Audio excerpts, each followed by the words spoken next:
এক কুত্তার বাচ্চা আইছে, এই কুত্তার বাচ্চা আইয়া দেশটা চালাই রয়েছে। এই পকড়ানি করে আইছি, তারা আসব আমার ওই জিয়া জন্মদিন ধন্যবাসী। আপনারা তো জিয়া রহমানের এই দেখছিলেন। হ্যাঁ হ্যাঁ জিয়া রহমান কেমন মানুষ ছিল? অনেক ভালো ছিল, অনেক ভালো ছিল। এক কুত্তার বাচ্চা আইছে, এই কুত্তার বাচ্চা আইয়া দেশটা চালাই রয়েছে। এই প্রত্যেক শেখের কুত্তার বাচ্চা আইছে, কুত্তার বাচ্চা দেশটা খাইয়া রয়েছে খাই। জিয়া রহমান কি করছিল? জিয়াউর রহমান অনেক ভালো কাজ করছে, অনেক খাল কাটছে, দান সেইসব মানুষ অনেক দান করছে, রাস্তাঘাট সব দিক দিয়ে কাম করছে। আল্লাহ যে আল্লাহ গিয়া দোয়া করছি, আল্লাহ যে দেশ নসিব করুক, আল্লাহ যে দেশ তার বাগান বানাই দেবো, আল্লাহ পুলিশে পার করে, কালচারে দান পার করে। হেরা তো দেশের লাগে কোনো খারাপ করে না, খুব ভালো কাজ করছে।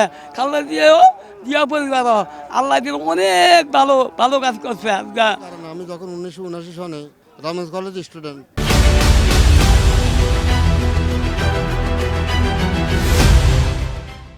আমার সৌভাগ্য হয়েছে অন্ত আমার মতন একজন নগণ্য ছাত্র তখনকার দিন ক্যান্ডিডেট ছিলাম। আমি এখানে সামনে পরীক্ষা দিয়েছি। আমি ওনার সাথে হ্যান্ডশেক করছি।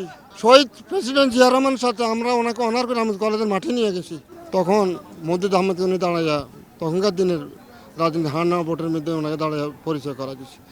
আমি তখন থেকে জিয়া রহমানের আদর্শ, যখন উনি এই দেশটাকে শাসন করছেন, 79 সনের নির্বাচনে গণ অভ্যুত্থান যাই হোক উনি হানা ভোট হয়েছে, তার আগে সনে ওনাকে মৃত্যুবরণ করছে। সেই দিনের স্মৃতিবহর দুনিয়া আকার বাতা সমানার জন্য কাঁদছে।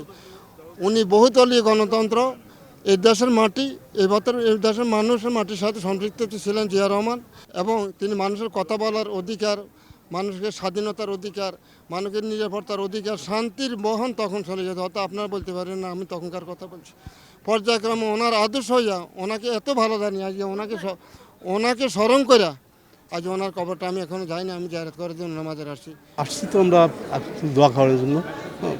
তো অবশ্যই ওনাকে ভালোবাসি এবং করি, শ্রদ্ধা করি এবং আমার রুহের মাগফিরাত কামনা করি। ওনাদের এই আর কি।